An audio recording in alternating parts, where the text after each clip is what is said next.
Now today I'm going to be talking about one of the most hyped Dalek stories of all time.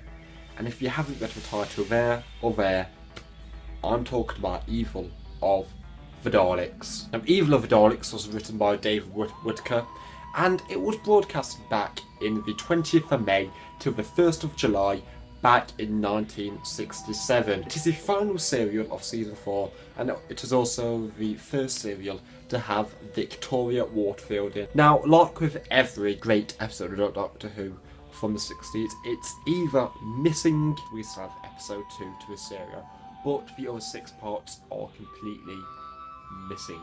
If it helps, we have many little clips that have survived in the serial that really give you an idea what was happening in the other episodes, and that's always a good thing. After saying their goodbyes to Penn and Polly, the Doctor and Jamie realise the TARDIS has completely been taken away. As they chase it down, track it down, they meet someone called Waterfield. As he asks them to meet them at 10 o'clock at his mansion, but unfortunately they get transported back in time 100 years to 1866, where they realise they work with the Daleks and they've taken him to work on the Daleks to put human DNA inside them and to use Jamie as a host. Now, before watching this story, I had no idea what it was going to be like. All I know is it was completely hyped, everyone loved it, and I didn't know if I wasn't really going to love it or if I was. And the verdict is, I love this story. It's one of the great Dalek stories, and I can completely see why people like it. Now, let's start by talking about Victoria. Now, this is her first ever episode, and you'll think she'll have a bit to do, you know. She would have something to do. She'll change her plot, twist it around a bit, but unfortunately she doesn't. All she does is scream, "Victoria Waterfield! Victoria Waterfield!" to the Daleks, as the Daleks asking, "Who are you?" And it...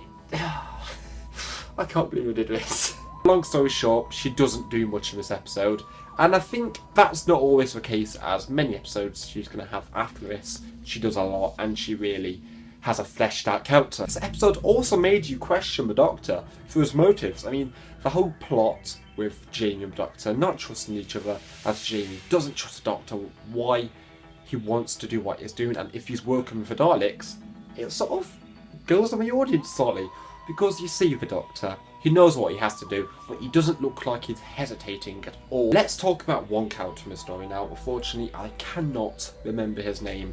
I'm awful with names. He's near enough a strong character, and if you've seen the story, you know who I'm on about. Now, the problem of doing characters like that is getting the whole stereotypical thing going on, and watching it, I'm happy they didn't go the way I thought they were going to go. As, if you've seen Tomb of the Cybermen, you've noticed, they've done a character like that once, and he was so pointless and stereotypical. He was just a guy to lift stuff and be a bodyguard. But this character, you had a character, you loved this character. Let's move on to the one thing everyone wants to hear in this review, and that's the Daleks. Are they menacing? Are they scary? Do they make me want to get behind the sofa like everyone else used to back in the day? And the answer is to that, yes, until part 5. And why I'm saying till part 5 is really because Daleks are forcing the Doctor to do something. They've kidnapped his entire Victorian household, and it really is scary. Because at the end of episode 2, they actually do say, as if work isn't done, people will die. People will actually die, and that is incredibly scary. But at episode 5, when the DNA is inserted into the Daleks finally, they're more like damn toddlers. Newborn Daleks listening to a Doctor saying, "He is my friend. Oh, my name's Omega, Alpha." Yes, the Doctor literally names the Daleks this. So, yeah. All that changes when the Emperor Dalek is introduced at the end of episode 6.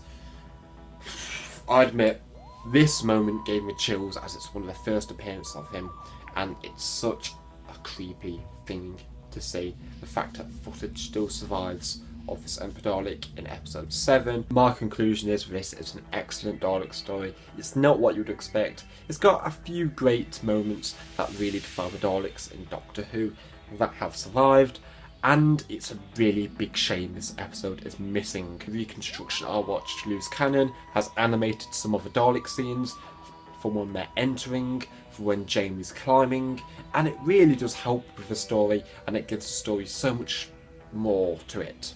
And I recommend, if you're going to watch this, watch it on Loose Cannon from a YouTube link I'm going to put below. Are you a fan of this serial? Do you agree this is one of the best Dalek stories?